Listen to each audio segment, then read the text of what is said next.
A Lovely Life. This is tonight. I'm going to be doing 7 verses from 1 Peter 3.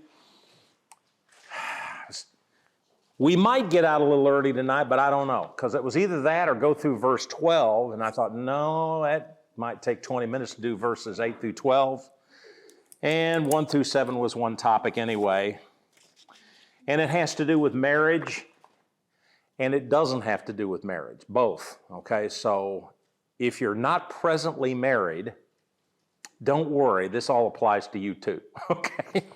Okay. You know, it hasn't been all that long since it was assumed that if you lived in the United States and you weren't a Jew or a Muslim, that you were a Christian. Just kind of assumed that. That day is gone. That day is gone, kaput, no longer.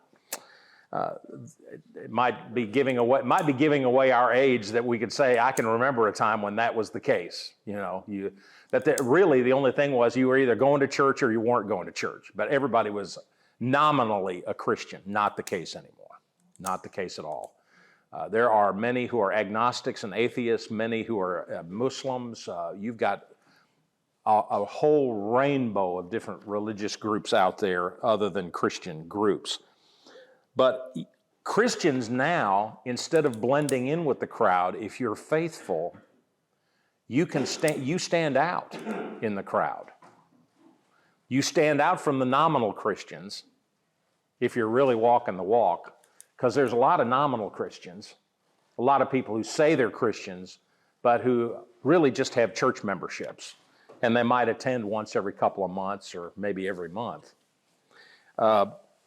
If you're a Christ follower serious about your walk, you're more likely to be ridiculed or at least have someone look at you like, really, you're that serious? I mean, come on, you're a member of a church. Yeah, that's acceptable, socially acceptable.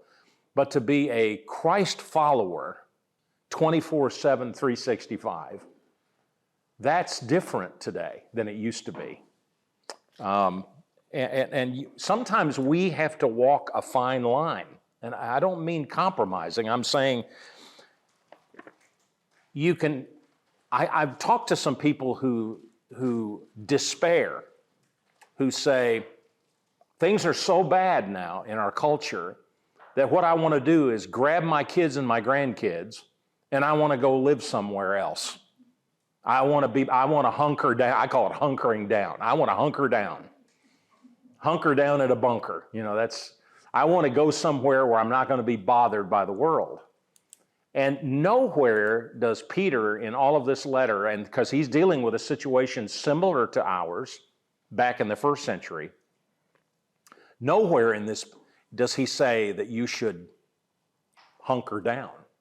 In fact, if anything, he's saying, here's how you live in this other world, in the world that we live in. How do we live in that world? And so that's the reason that 1 Peter was written, was to teach people, Christians, how to live in a world that not only does not appreciate them, but might look at them with suspicion or even hostility.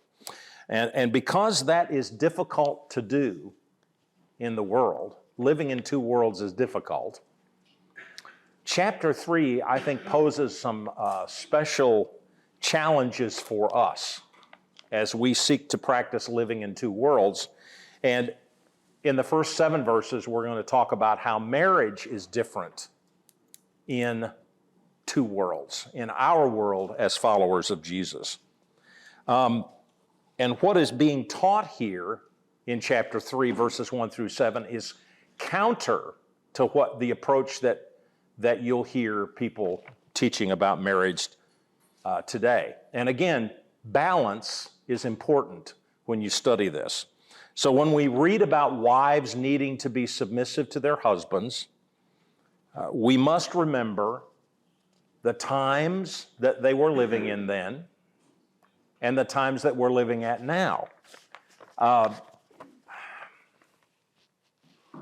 History is more than just learning dates and facts. History, real history, which I try to do in here when we go back to the first century, I try to get us to think about what it was like. Imagine, use your imagination, what would have been like gathering facts. I'll give you some facts here in a little bit about marriage in the first century, but what would it have been like to live in the first century? How would it have been different? How would the marriage relationship be different? I did a bit more reading on this, and I still have more to do.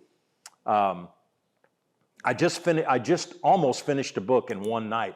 It's called Finding Phoebe, and it's copyrighted this year. This gal from Emory University has written, a professor, a seminary professor, a lady, has written about women and written about Phoebe in particular. She has done she's cast a wide net over all, not only biblical mentions of women in the first century, but extra biblical stuff. And so I was very fascinated. After having digested all of it, and I'll be sharing it with you from time to time, the findings in this book. But I was surprised at how similar things were in the first century as they are today. Now there's some dissimilarity, but I still find that there's an awful lot of similarity. Women owned property. Did you know that you think, well, women didn't have the right to own property and they didn't have the right to control their own body and blah, blah, blah. And they had to be absolutely under the thumb of their husbands. No, it was more like under the thumb of the father, not the husband.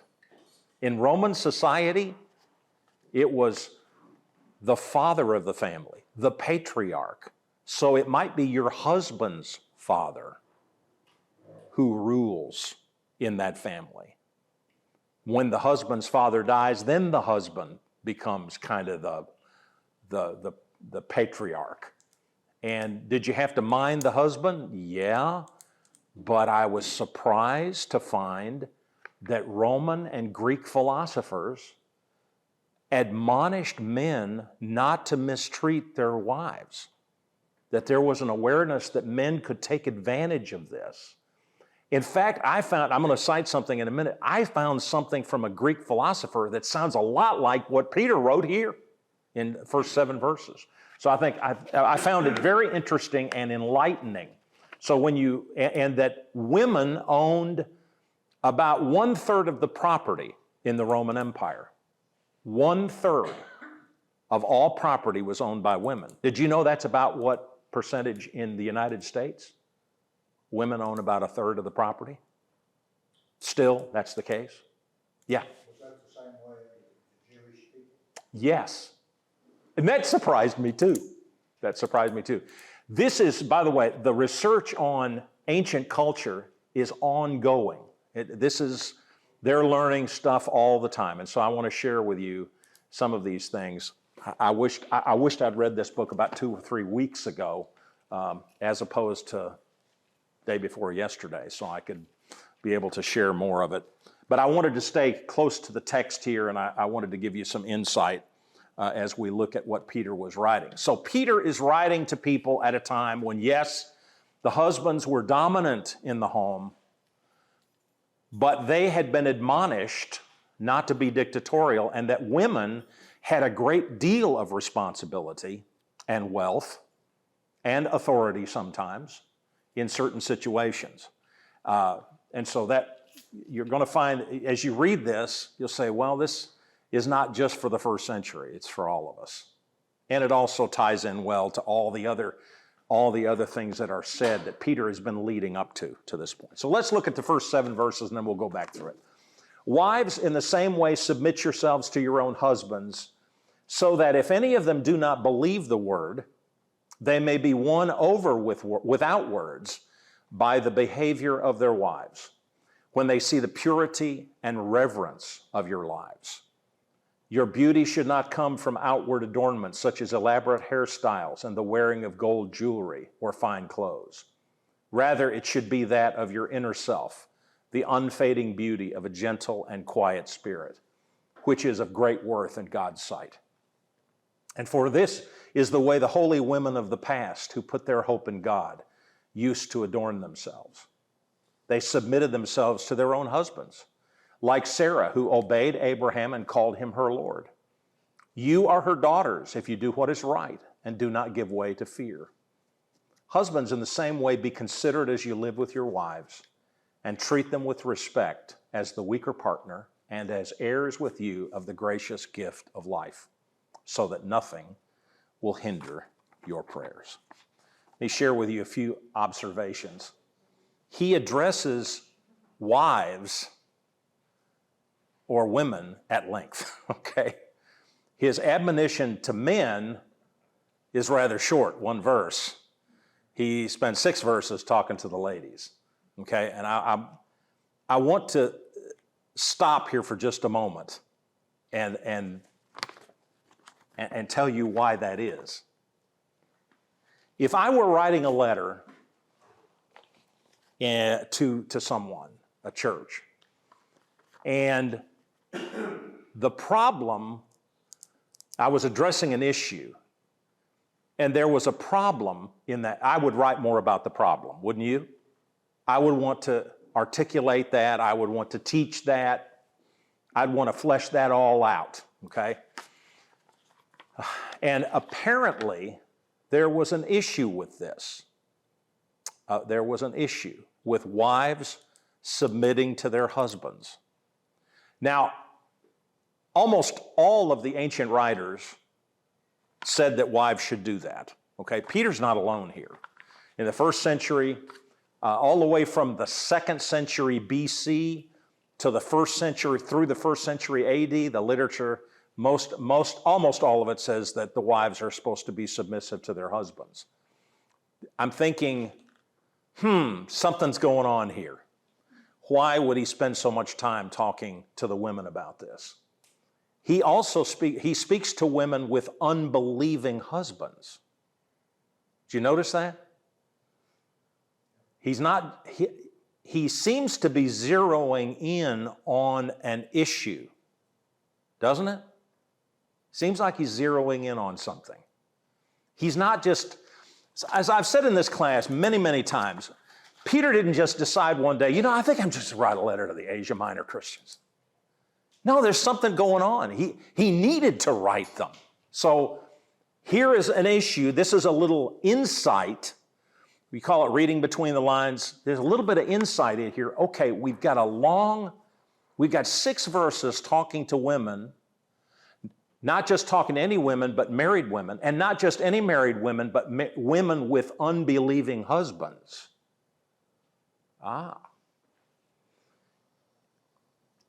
He focuses on their behavior, not their words, their behavior. Now, does that tell you something? Does me.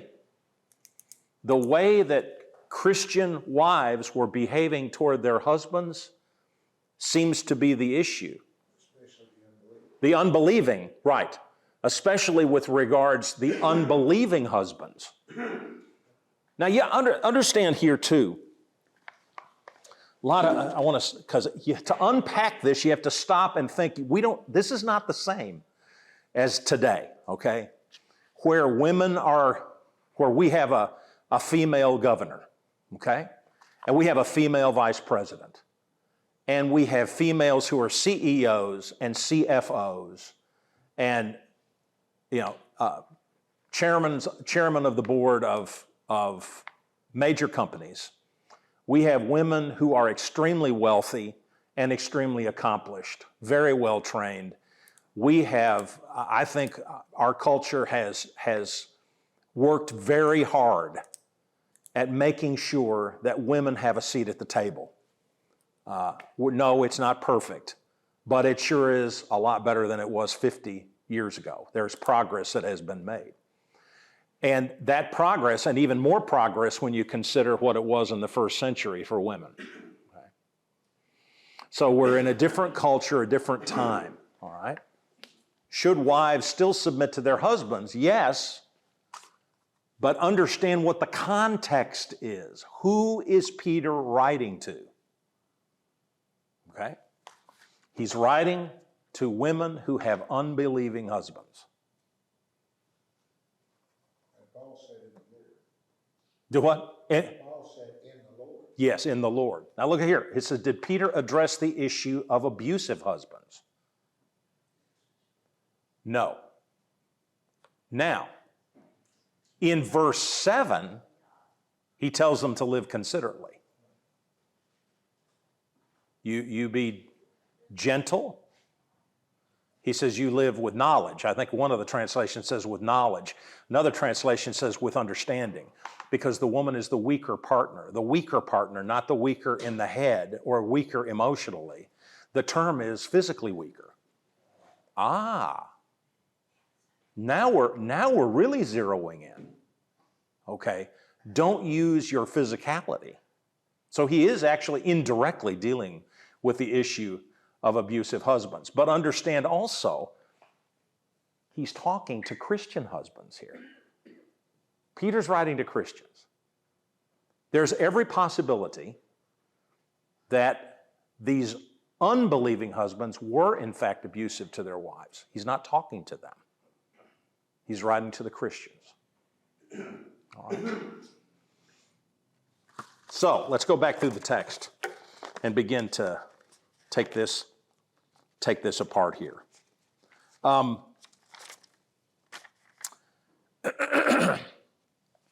Look in verse 1. Wives, in the same way, submit yourselves to your own husbands, so that if any of them do not believe the word, they may be won over without words by the behavior of their wives. So the purpose of a wife being submissive to her husband, and in this case, an unbelieving husband, is for the purposes of winning them to Christ. He's really quite specific here. I read one of the better commentaries on this, a more recent commentary, and the scholar wrote that this is not a handbook. These 7 verses are not a handbook for marriage, for all marriages. And as I begin to examine, and the reason is because if you begin to examine the special pleadings in this passage, you have women with unbelieving husbands in a culture where men were dominant, husbands were dominant in their homes. Imagine the difficulty that would be for the wife. Now, I know that some of you, women, have been married to men who were not believers. And you know, and if Peggy were here, if you'll remember Peggy's story, you know, Jack was not a believer when they married. You remember what happened? She's told the story many times. Peggy simply said, I'm going to church. So she's going to church. Jack didn't want her to go. If you could even believe that, you know, if you could even believe that happened. And he said, and he threatened her. He said, I will not be here when you get back. Well, not only was he there when she got back, he began to examine the scriptures, but she lived her life in a way that was so winsome and so lovely that eventually Jack himself came to Christ. And of course, we all know Jack. I mean, Jack was, if there was ever a saintly man, Jack Hammond was. So, and we all loved Jack very much. There was not a gentler soul. But wasn't that way at the beginning.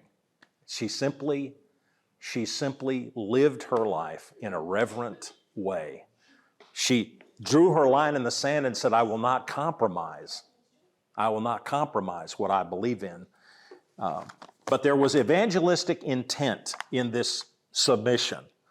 A wife in the first century would not presume to instruct her husband. And that's been written about, okay? First century women would not instruct their husbands, okay? In ancient Greek culture, in Asia Minor, it was thought that a woman who adopted a different religion from her husband was causing disorder in her home. And you know, as I read off, I got 2 more things, but as I read these off, I thought, that sounds a lot like the way it is in some families where the husband's not the believer. The husband will say, you're just causing disorder. You're just confusing the kids. You're just, you know, and going on and on about that. And the wife's worship of Jesus alone, see, when the husband is worshiping many gods and she's only worshiping Jesus, well, that not only causes confusion, it could subject the husband to criticism. Your wife is an atheist, huh? Only worships one God, huh? Just think about the culture. Think about the culture now. It's different than today, all right? But they would have thought that that was highly irregular, and the husband would have been criticized for that. And the third thing is, it was thought that if a woman went to church, well, there was actually I think it was Plutarch, and I'm going to quote him in a minute. He's a Greek philosopher from the first century, okay? Plutarch wrote that a wife should not have any friends that her husband doesn't have. That it's inappropriate for a wife, a married woman, to have friends who are not already her husband's friends. You see the domination of first century women, okay? You're not supposed to have friends. So if the wife, goes to the assembly of the saints, which is already being questioned, okay? There's already suspicion, and she's going to be with people who are not her husband's friends, well, what's she doing over there? Who's she seeing over there? Can you see how suspicious that might seem? Okay? So the first century was in some ways different. But those issues can still be present for a wife of an unbelieving husband today. What are you going over there for? Who are you seeing over there? Are you getting cozy with someone over there? I mean, someone who would be an unbeliever, someone who's unrighteous, a husband would be very suspicious of a woman who would need to be gone 2.5 hours on a Sunday morning. Okay? All right. I think it's also interesting, and it's a tell, that Peter does not address the issue of unbelieving wives who have believing husbands. Isn't that interesting? Because that's not a problem, is it? If the husband is the dominant figure in the home, then he can just insist that his wife go to church with him, go to fellowship with him, and to adopt his religion. I think this has a lot to do with what's said in verse 7. Let me go backwards here. Look at verse 7. Can you look at this now? Think about this. In light of that cultural insight, since we're talking about believing husbands here, I read this between the lines and I say, oh, you're not supposed to just insist on your own way on this. So you're a believer, that you would not intimidate or mistreat your wife because she doesn't want to be part of what you are a part of. This is, you have mixed marriages. By the way, Paul addressed this in 1 Corinthians. Peter's addressing it in 1 Peter 3. Okay? So you have the idea of mixed marriages is a difficult one, and very difficult in a first century that's even more hostile to Christianity than our 21st century is to Christians today. Okay? Of course, that can be in other countries. It's just as hostile in many other countries. But you can see where you don't overwhelm a woman. You know, you're the believer. You don't overwhelm her with your insistence. Don't make her fake it. You know, don't do that to her. And then he speaks of the heirs. He says, as heirs with you of the gracious gift of life. Here's another interesting. Boy, I'm jumping ahead of myself. I'll come back to this verse in just a minute, okay? I'm going to get back to that in just a second. So let's go here. In verses 3 and 4. Your beauty should not come from outward adornment such as elaborate hairstyles and the wearing of gold jewelry or fine clothes. Rather, it should be that of your inner self, the unfading beauty of a gentle and quiet spirit, which is of great worth in God's sight. This is Plutarch here. He says, What adorns a woman is what makes her better ordered. Not gold, nor emerald, nor scarlet, but whatever gives an impression of dignity, discipline, and modesty. In fact, this is just one of many writings from the first century by, this guy is not a believer, this is just a regular Greek philosopher, okay? That a woman can manage, in fact, the word modest in ancient times has the Greek word has a very wide meaning. It means someone who's self-disciplined, someone who doesn't go overboard, someone who doesn't buy too much, doesn't take family resources and waste them on herself. Or someone, nowadays modesty means you don't dress indecently, but that's the ancient notion of modesty covers a whole lot more than that. Someone that does not draw attention to herself, but someone who is modest and humble and kind and gentle. Good. She is home. Wonderful. Pam Noblin's home. Good deal. Great. Thank you. Great. That's great news. Okay. Paul is in Proverbs, the last chapter of Proverbs, it says something about a woman that is Yes. something about pearls and something. I can't remember what it is now. She's worth far more. Yes. Yes. She is in Proverbs chapter 31 is the passage you're referencing. Yes. This is pretty typical of the ancient view. Of course, we regard this as God's word, but this isn't far away from the popular thinking of philosophers in ancient times when Peter wrote. Okay? A woman of noble character. That's the first, verse 10. And then it says, she's someone who takes care of business, who is prudent with her money, who works hard, who is industrious. All of these things go in with the idea of modesty. She speaks with wisdom. And then it says, charm is deceptive and beauty is fleeting, but a woman who fears the Lord is to be praised. Right.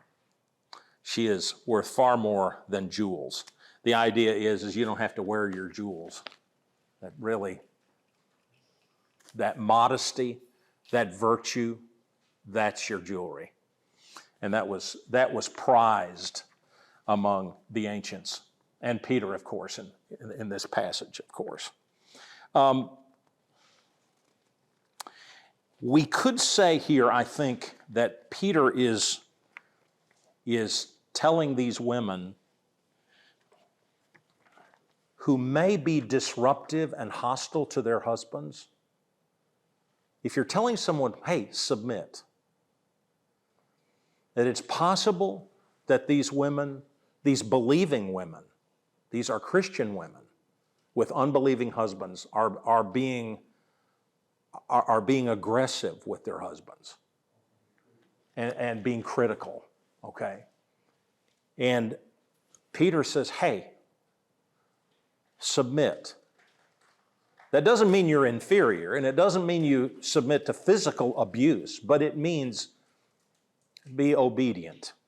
Don't press it, okay? Be gentle. The general tenor of the whole passage is for a woman to be humble and submissive to her husband in that situation, okay? And of course, Paul says in Ephesians 5 that we're supposed to be submissive to each other. Husbands and wives are supposed to submit to one another, okay? The Bible likes that word submit, by the way. That's a default setting for the Christian attitude, the Christian life, is that we submit to each other in Christ out of reverence for Christ. And so husbands and wives do the same. Yeah, it's a major theme in 1 Peter. In fact, the previous chapter, I'm sure you covered, slaves are instructed to be submissive Yes. to masters. Citizens are instructed to be submissive to the emperor. And so he's showing across all these different cross-sections of life how important submission is. Right. Yep. And it's part of the big picture, Right. the idea of submission. He doesn't use the word submit, but he also talks about submitting to suffering. You don't fight suffering either. You don't retaliate. You submit to suffering. It's okay to submit to it. So the whole idea up to this point is about submission. You submit to, but great point. Those are all right on target. Dressing up and putting on jewelry in the first century, that's not wrong. I've seen people, women who in good conscience read this passage and say they should not wear jewelry and they shouldn't put on makeup because of what Peter said in 1 Peter 3. Consider the context and who's being written to and why it's being written, and look at the whole letter so far, and you'll see that it's a much broader admonition about submission, and being in control, being modest, respectful of your husband. Don't try to change them against their will. In fact, I don't know if I have enough trouble trying to change myself without trying to change Deb. So so anyway, it's true of all of us.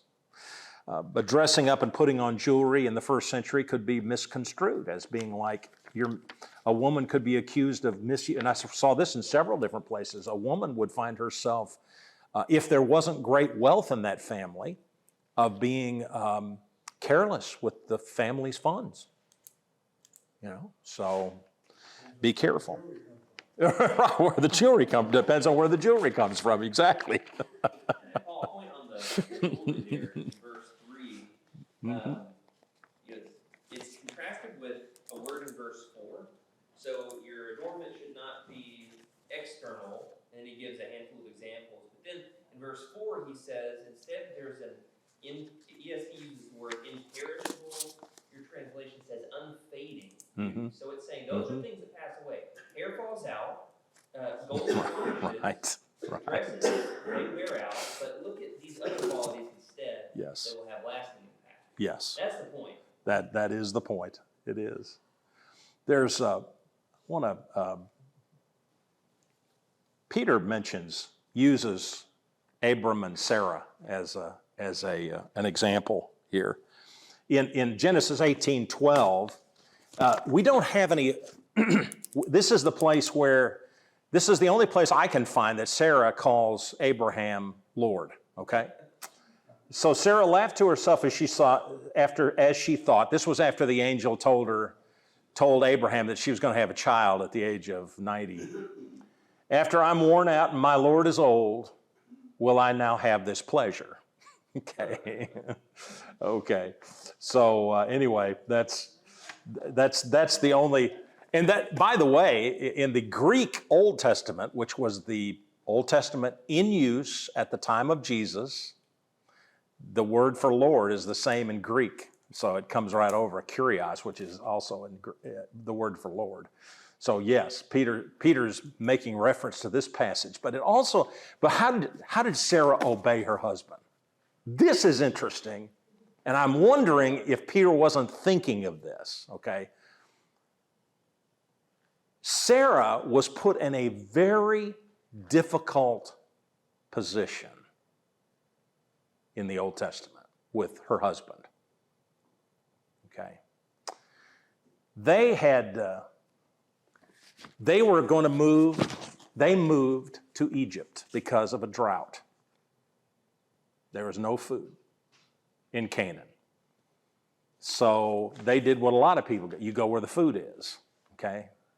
The supply chain issues, no, it was like field issues. If there's nothing in the field, it doesn't matter what the supply chain, that is the supply chain, okay? So you leave the country, so you find some place that's got some food. So here's the story of Sarah obeying her husband, right? There was and I'm in Genesis 12. Now there was a famine in the land, and Abram went down to Egypt to live there for a while because the famine was severe. As he was about to enter Egypt, he said to his wife Sarai, I know what a beautiful woman you are. When the Egyptians see you, they will say, this is his wife. Then they will kill me, but will let you live. Say, here's the order, here's Abraham, say you are my sister, so that I will be treated well for your sake, and my life will be spared because of you. And when Abram came to Egypt, the Egyptians saw that Sarai was a very beautiful woman. And when Pharaoh's officials saw her, they praised her to Pharaoh, and she was taken into his palace. He treated Abram well for her sake. And Abram acquired sheep and cattle, male and female donkeys, male and female servants and camels. But the Lord inflicted serious diseases on Pharaoh and his household because of Abram's wife Sarai. So Pharaoh summoned Abram. "What have you done to me?" he said. "Why didn't you tell me she was your wife? Why did you say she's my sister so that I took her to be my wife? Now then, here is your wife, take her and go." And then Pharaoh gave orders about Abram to his men, and they sent him on his way with his wife and everything he had. And Sarah, her name hadn't been changed quite yet at this telling of this story, and Sarah did exactly what her husband told her to do. She was obedient. She lied too. Or say she didn't tell the whole truth. Okay? In fact, Sarah was Abraham's half-sister. Okay? All right. The gene pool was considerably cleaner back then, I'm assuming. So, but anyway, yeah, she was a half-sister. I've joked about family reunions back in Genesis days were the ways to find dates, I guess. So anyway, but anyway, so Abram and Sarah had gone to Egypt because of a drought and the food shortage in Canaan.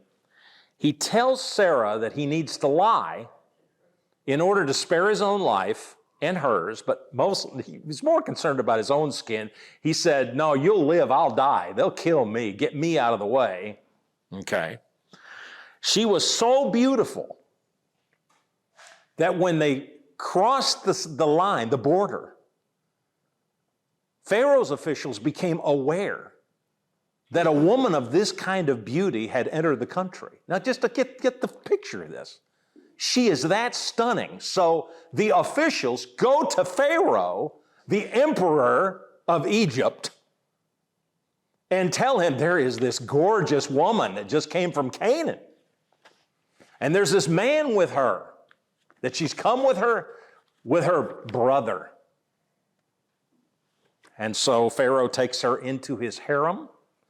He treats Abram well for her sake.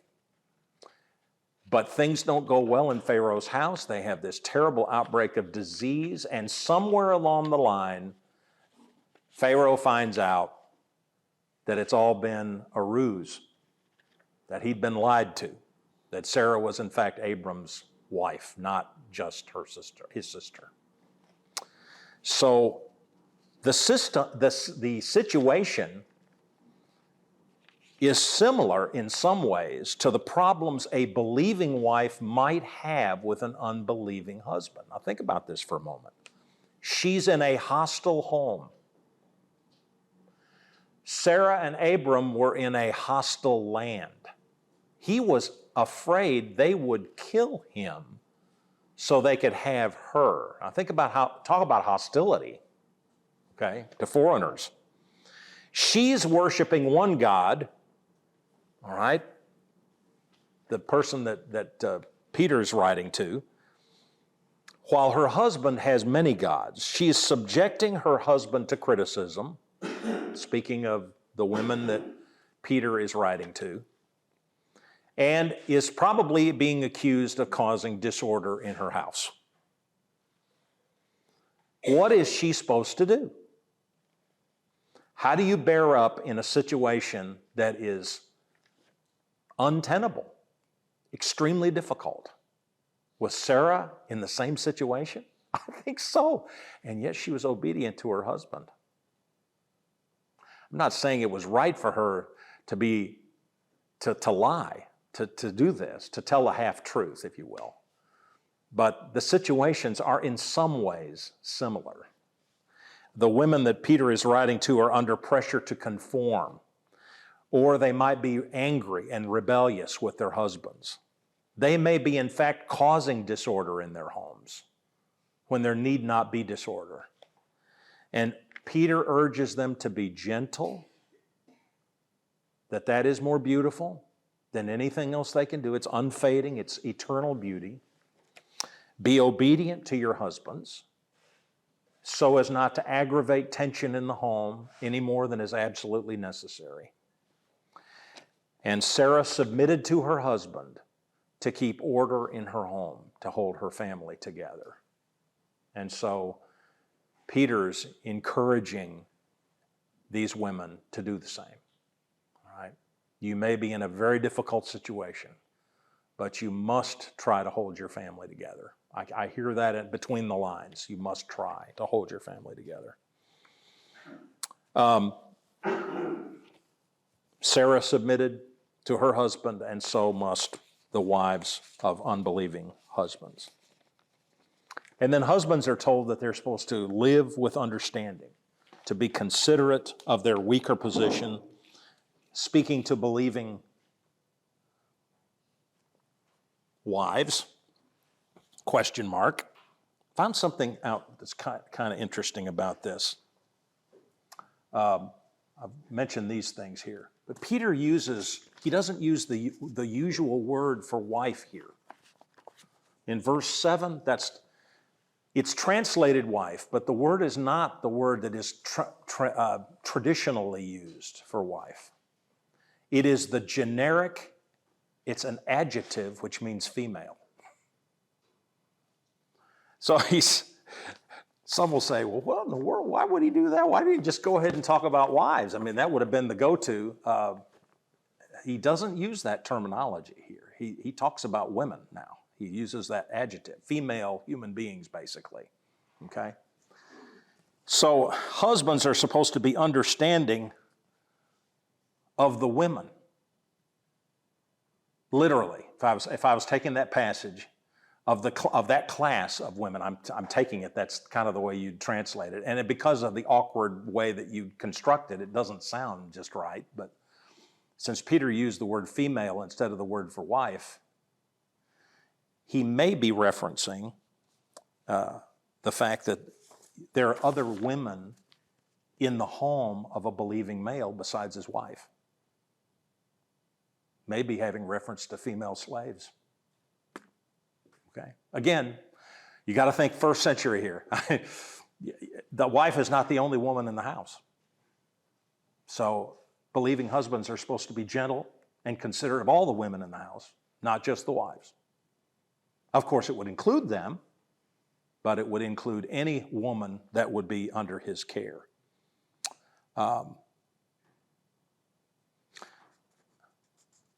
Perhaps, Peter again may be admonishing the husband to put no undue pressure on any woman in his household to conform to his religious belief. Don't put unnecessary pressure. Do that. Any woman, not your wife, and not any female servant that might feel obligated to follow you in this way. And can you imagine, again, good history means you use your imagination. Imagine that you are a female household slave with a believing male husband, father, in the home. And you are almost obligated by tradition and custom to worship as the head of the household does. Okay? And feel the pressure that would bring to bear on you. And you could say, well, do I not have my own beliefs? I don't believe in this. No, I don't believe in this now. Well, husbands, men, be considerate of women in your household, including your wife. Be considerate of them.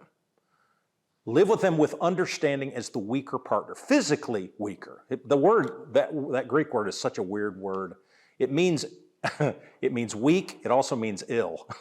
It could be any, a woman is not ill here. It's not talking about illness, but sometimes that same word means illness. So he's saying, she's weaker physically. Don't force her. Don't compel her. Don't overwhelm her with physical strength to make her do what you would like her to do. You be considerate and you be understanding of her position. in life. Okay. So a lot of this stuff, you just have to kind of think what it was like, how different it was in the first century as compared to today, where women have many more rights and a much better position to pursue what they want to pursue in life. But again, many of the same issues pop back up since women can believe or not believe. I've found in my own experience that more women believe than men do. So, and interestingly, Peter probably was in the same situation because he spends 6 verses talking about women, believing women who have unbelieving husbands, and only 1 verse talking to the husbands. So anyway, any questions or comments on that? And again, goes back to this idea of submission. Submission is not a dirty word. Too bad it's been given a bad rap in our culture, because we don't talk about submission. We want to stand up for our rights. There are rights, there are freedoms. Submission means that you willingly give up certain prerogatives. You willingly do it. You're not forced into doing it. Okay, that's subjugation. That's being subjugated. Being subject, or being submissive rather, is when you choose to place yourself under. In fact, it's a 2-parted word. You place yourself under someone. You submit. So it's not that a woman is any less than a man, or that a man is somehow better than a woman. It is about placing yourself in that submissive position. We submit and obey governments. Slaves, your place is to submit and obey. Wives, it's your place to submit. All right? And particularly in how important that is with an unbelieving husband. It has evangelistic intent. You can win your husband by submitting to your husband, your unbelieving husband. Submission, I'll close out with this. Submission is a spiritual discipline. I don't know that it's ever been called that, but I pondered that for a while, along with prayer and with Bible study, meditation. Those kinds of things are considered disciplines. Submission is a discipline. Obedience is a discipline. Okay? There are things that we do because they're good for us. They teach us things that we need to know. Working and obeying someone else, as distasteful as that might be to us in our freedom-loving, rights-claiming culture, obedience and submission is a discipline that leads and brings good fruit in our lives. Because we learn that we are under one God who is over all. And to learn to obey those that we're supposed to obey teaches us something about our relationship with God. God is our friend, but He is also our Lord.